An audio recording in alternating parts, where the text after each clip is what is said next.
Hello everybody, I'm Graham Nash. You know what you're doing right now? You're listening to Noise11.com. I'm pretty excited about this new album of yours. So am I. You must be. I would imagine you would be, because it just came together in a burst of creativity, didn't it? Yeah, Shane Fontaine, who is the producer of the record, he's the second guitar player in Crosby Still Nash band. Mm-hmm. And you saw him last time we were in Melbourne, yeah. You know, what was it, 4 years ago? 4 years ago at the Palais Theatre, yeah. God, it feels like yesterday. But yeah, we share a bus as we go around the world, and in October of 2014 we wrote 20 songs in a month. That's incredible. And then recorded those 20 songs in 8 days. Wow. So the other 20, is there going to be a part 2? There has to be. There's 10 on the album, 3 bonus tracks. That leaves me with 7 to go. Mm-hmm. And I'm still writing. So yes, I don't think it will be another 14 years before a Graham Nash record. Well, there's only been 6 Graham Nash solo records in 45 years. Yeah, well, and your point is?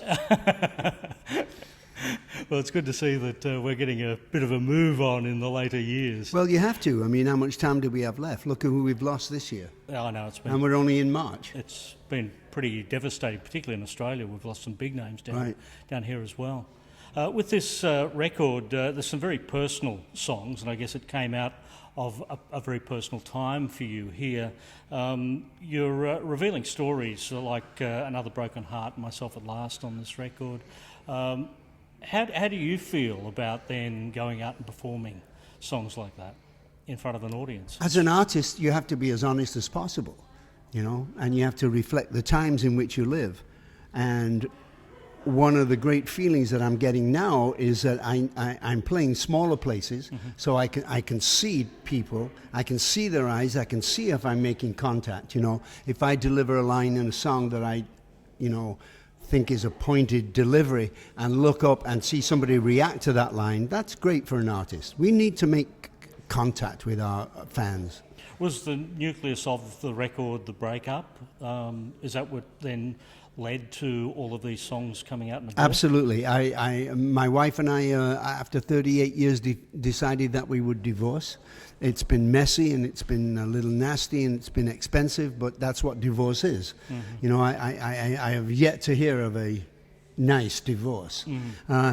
After that, I fell in love with this beautiful lady artist from New York who actually shot the album cover, Amy Grantham.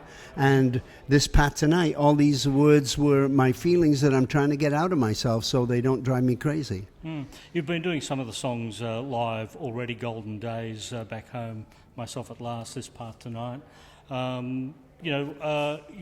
They're obviously the songs that you feel most comfortable with sharing with the audience from this record then?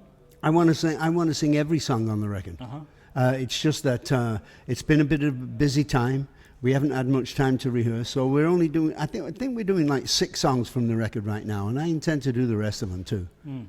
The album itself comes, in fact, I've looked up the release date of Songs for Beginners, so we're at 44 years and 11 months since the very first Graham Nash. That's kind of scary, isn't it? We're 1 month away from that 45th anniversary. And that maybe I'll delay it. No, I won't. Yeah. You know, that very first record was a very political record, and you have maintained the rage, haven't you? You've been a political absolutely. spokesperson. In the deluxe version from iTunes or from Amazon or from Warner's, of course, you can. There's 3 extra bonus songs, and 2 of them are very pointed songs. One of them called "Watch Out for the Wind" that Shane and I wrote for Michael Brown, who was a black teenager shot by the police in Ferguson in Missouri. Mm-hmm. And we wrote the song that morning that we heard that news, and we sang the song live that night. And David and Stephen had never heard the song. Wow. The other song is Mississippi Burning that Shane and I wrote for the 3 college students that were murdered in the 1960s for trying to help black people vote. Wow. So I recall when I spoke to you about a year ago when the box set came out, you're very outspoken about our Prime Minister at the time, Tony Abbott. Thank God that one's gone. But yeah, they come and go, right? But we've got Donald Trump in America, you know, and that's kind of a scary thought. Mm.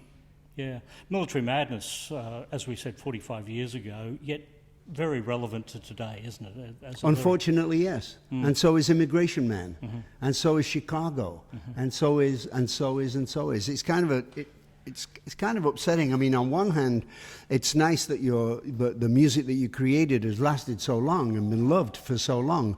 But holy Toledo, they were written 45 years ago, and we don't seem to have learned much. No. Can Bernie Sanders win? I think Bernie Sanders can win. Yeah. I will support him, I'll tell you that, for several reasons. One, he really understands that the political system in the United States is completely corrupt and completely broken. So there's that.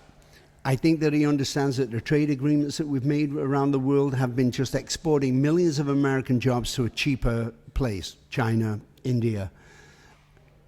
One of the things that I really enjoy that he's doing is bringing younger people into the process. Because, yes, we're distracting them with the size of Kim Kardashian's ass and Justin Bieber's monkey, but the laws that are being made by the politicians affect their lives very directly. So I'm very encouraged that Bernie's trying to bring younger people into the process. And I think he's been very much on the mark with his story for decades as well, hasn't he? He hasn't veered from what his beliefs No, he hasn't. In fact, just recently a photograph emerged from the distant past of him trying to help black people vote in the 60s, you know. So yeah, his heart has been in the right place. If Bernie doesn't become the Democratic nominee, I will vote for Hillary, but I won't vote for a Republican. It's a madhouse. So you do get to vote as even I though do. you're English. That's why I became an American citizen, you know, over 3 decades ago. All right. I didn't want to be hypocritical. I didn't want to be throwing, you know, barbed words at the government. I wanted to be a part of it. I wanted to vote. I wanted my voice to be heard. And in America, you can raise your voice and you can make your voice heard. No one has to listen, of course. But yeah, I want to take you back to that very first iconic CSN album cover, the three of you sitting on the couch at the house. We were just about finished with the first Crosby, Stills Nash record, and our friend Henry Dilts was with us in the studio. And he'd been photographing me since 1966. So he was a dear friend of everybody's, more so of David and Stephen, because they're from Los Angeles, as Henry was.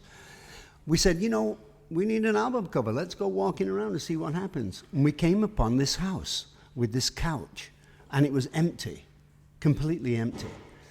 We sat on the couch, had pictures taken, decided the next day to call ourselves Crosby, Stills and Nash because that's the way it runs off the tongue, smoother than any other combination of the 3 names.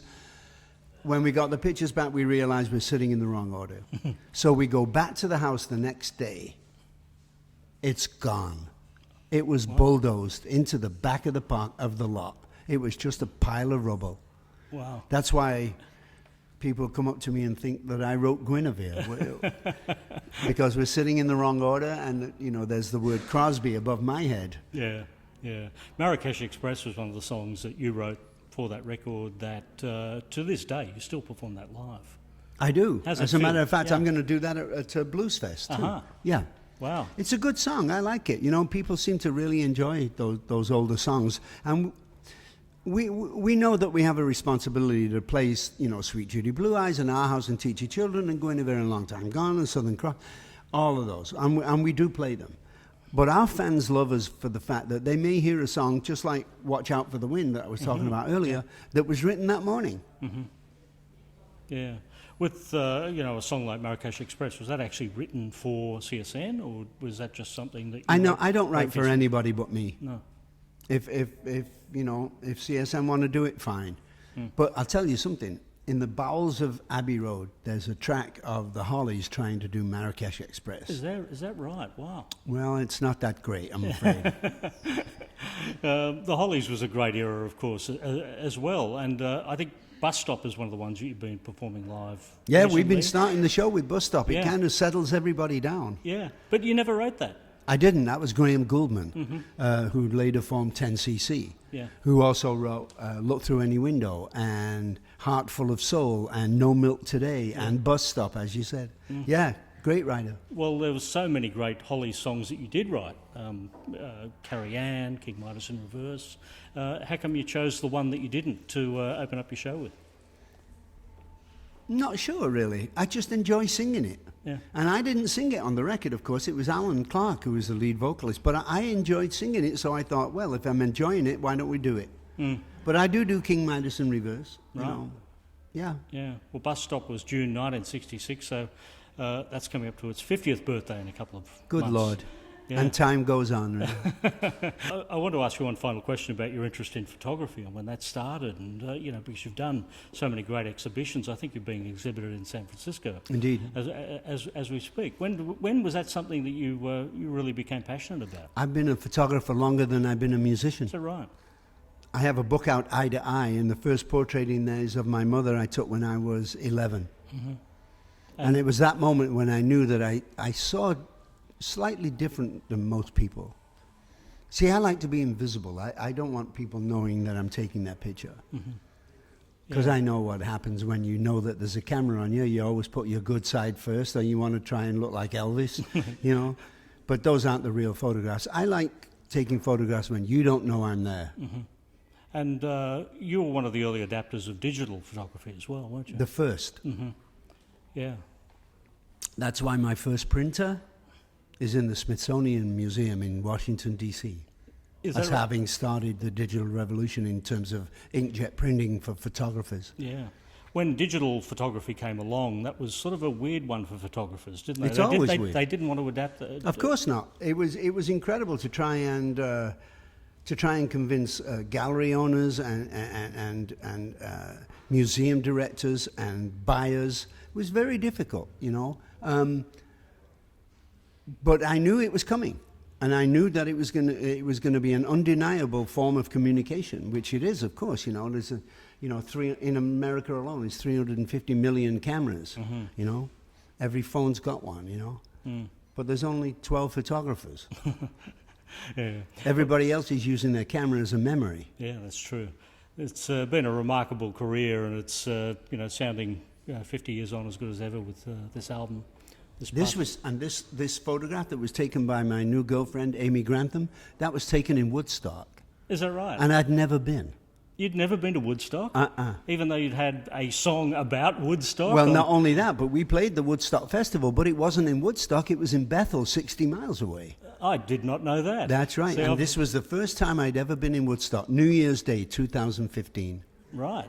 Well, there you go. That's the album, This Part Tonight. Graham Nash, we thank you for joining us here. You're very welcome.